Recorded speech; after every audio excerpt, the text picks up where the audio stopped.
Gusto ko lang i-point, dati daughter, ngayon son. So, anong feeling ng tatay niya na may son na siya?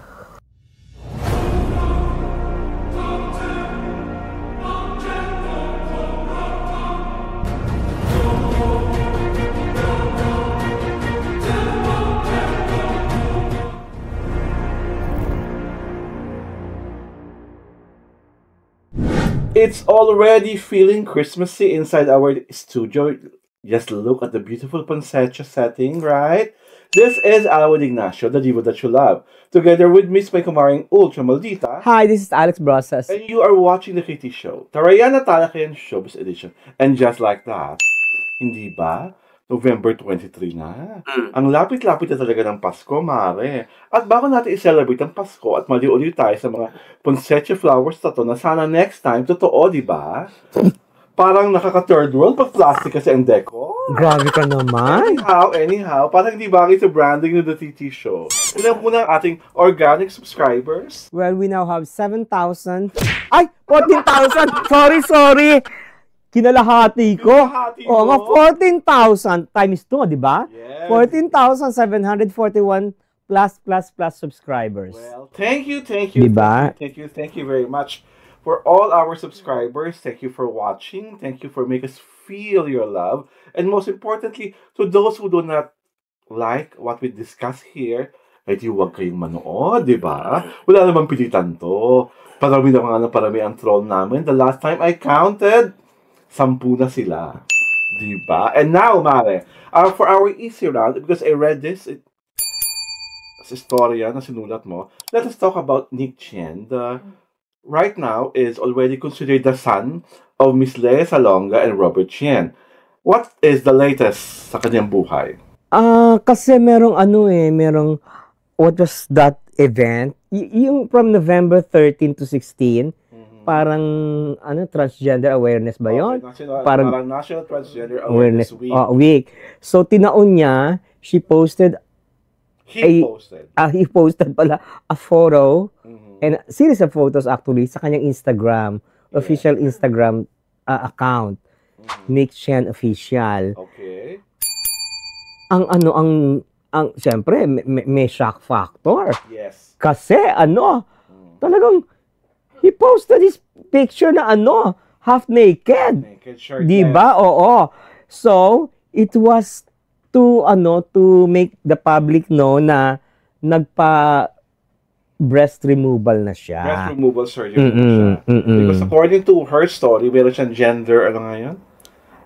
I forgot the term. Dysmorphia or whatsoever. And that the fact that ngayon, nakakapag-shirtless na siya, for him, it's like the greatest feeling ever. Yeah. Parang, it was, liberating. Liberating. A celebratory moment for him. Oo, di ba? Parang, it was a liberating experience na, kasi parang, he started yata yung pagka, niya, nung 17 siya, and now, he's 19 na yata. Yung transitioning period. Niya.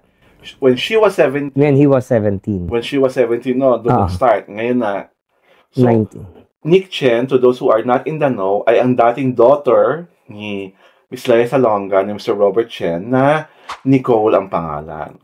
And she feels that time that he's a he, so nagkaroon siya ng gender transitioning process. Kaya ngayon, siya po ay Nick Chien na.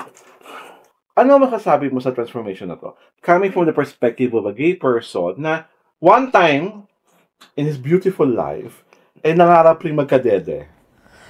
Ako kasi, I believe in doing things with subtlety. Okay. Diba? I will not announce to the whole entire world what I have become. Kasi hindi ako ganung tao. Ganun siya. Gusto niya i-announce, who are we to stop him, di ba? Ganun. Pero if I were to be, if my opinion is to be considered, I wouldn't like to be, to be masquerading whatever happens to my body. Okay. Yung ganon. Parang, I am not the type to flaunt the new body that I have. Ganon.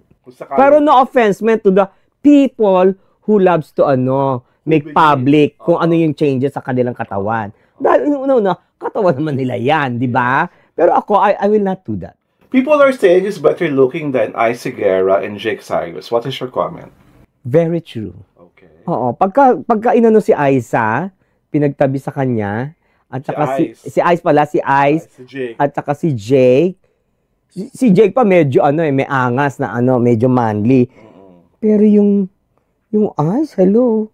But Jake Cyrus pala is just a screen name. Sabi ni Jake in a recent interview, ipapakilala na raw niya yung totoo niyang pangalan. Charles? Ha? Si Charles daw ang gusto niya eh. Ewan ko kung Charles. People nga suggesting Sandro eh. Ay ko?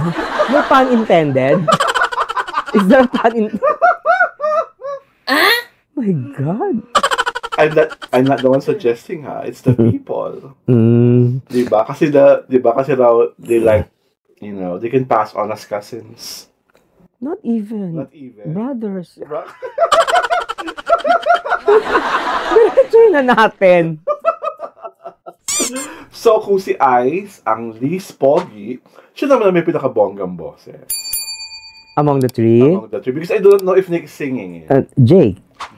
Jake has not had a hit ever since he transitioned. Ang tanong mo, boses, di ba? Ah. Wala ka naman sinabing hits eh. Yung yung boses, di si Jake. Si Jake pa rin yun. Si Jake pa rin. Si pero Jake. Yung boses niya nga, did not bring him another set of recognition. Oo, pero Jake pa rin. My God. Jake, Walang Jake, as Charis, pero as Jake, no. Ay, okay na rin siya. Sa'yo, basta sa akin okay siya as Jake. As Jake?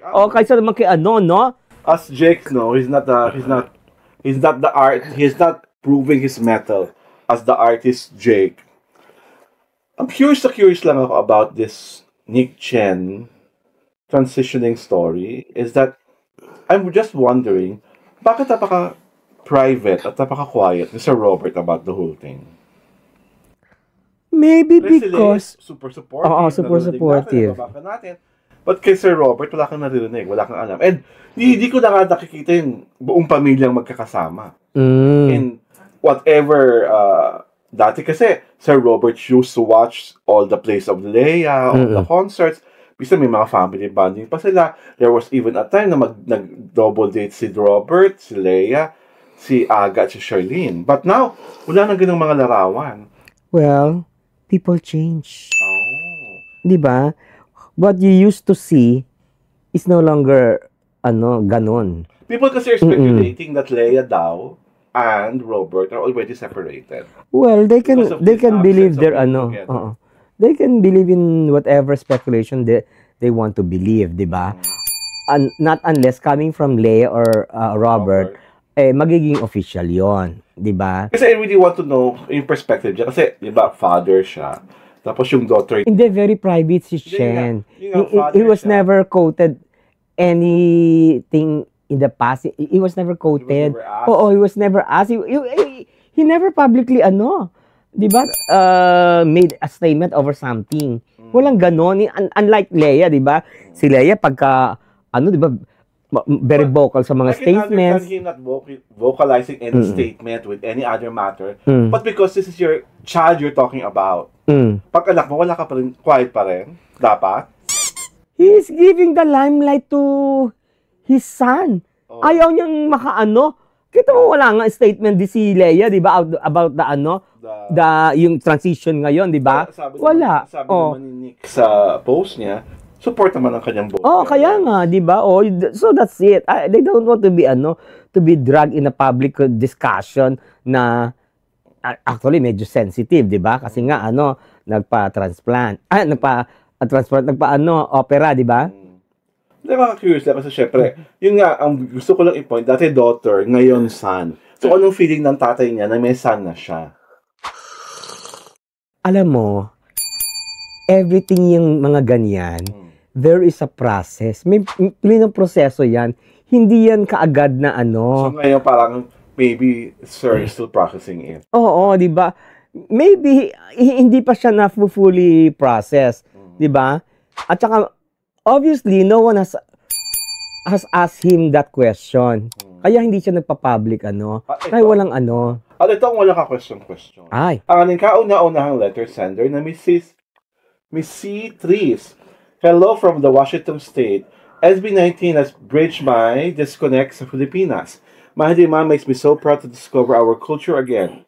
Hence, thank you for appreciating them. Miss C. Tris will also appreciate you and thank you for watching the TT show. Basa Mare. Miss Jen, 26.